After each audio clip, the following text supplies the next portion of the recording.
Şimdi bu kerevicin hamuruna un, irmik artı yağ, bir de yani yağ, un, irmik artı bir de şey giriyor. Mahlep, karbonat. Malhep, karbonat, Sıvı yağ. sıvı yağ, Katı yağ. katı yağ zaten söylendi o. Onların karışımından bu hamur elde ediliyor işte.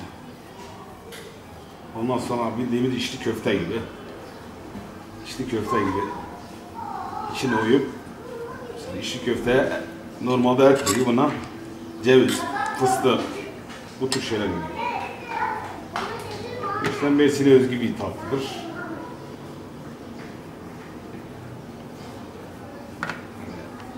Artı bunun kaymağı var. Kaymağıyla beraber yenirse daha lezzetli olur.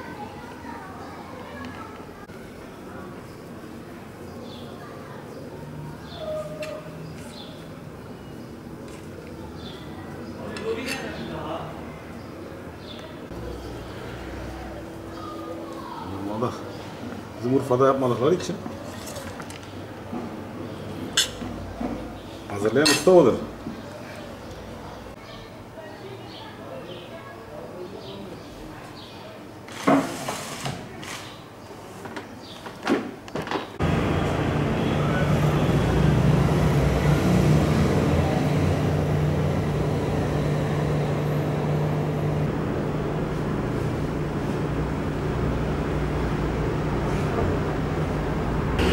Abicim Ramazan kerebiçi, Ramazan tatlısı deniyor buna.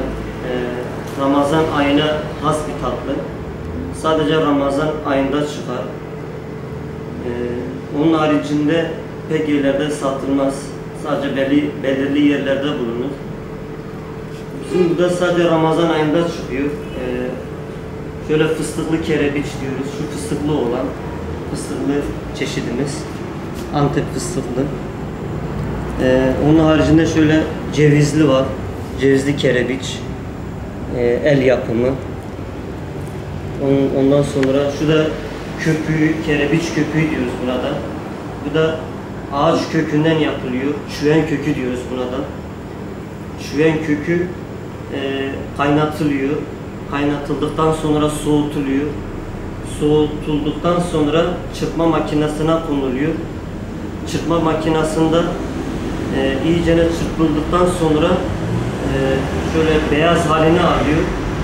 Beyaz halini aldıktan sonra üstüne sıcak şerbet dökülüyor. Sıcak şerbet döküldükten sonra böyle hazır hale geliyor. Bu şekil şu anda hazır. Yani bu şekil yeniliyor. Şöyle ambalaj kutusuna katılıyor. Bunu bu şekilde atıyoruz abicim.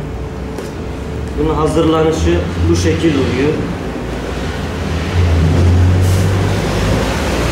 Böyle isteğe göre ister fıstıklı katılıyor, istersen cevizli katılıyor. Katıldıktan sonra tekrar üstüne kerebiç köpüğü, ardından şöyle darçın var. Darçını isteğe göre üstüne döküyoruz. Döküldükten sonra paket yapıyoruz. Bu şekil müşteriye sunuyoruz. Bu Ramazan tatlısı da bu şekil. Mersin'e has bir tatlı. Diğer illerde bulunmaz.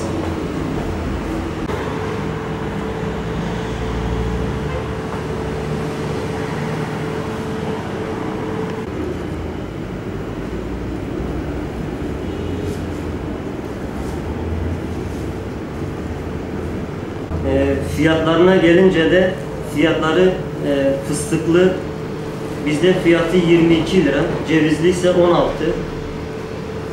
Fıstık son zamanlarda biraz zamlandığı için onun için fıstıklının fiyatı biraz farklı oluyor.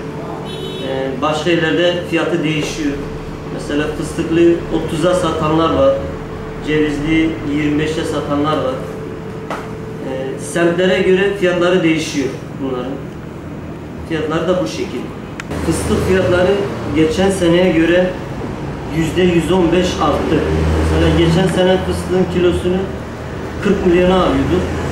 Bu sene 80-90 milyon fiyatı oldu. Ceviz de hakeza. O da geçen sene 15, 16, 17 TL'di fiyatları. Şu anda ise 30 TL'den aşağı ceviz bulunmuyor. 30-35 o civarları fiyatları. Ondan dolayı biraz fiyatlar yüksek olabiliyor.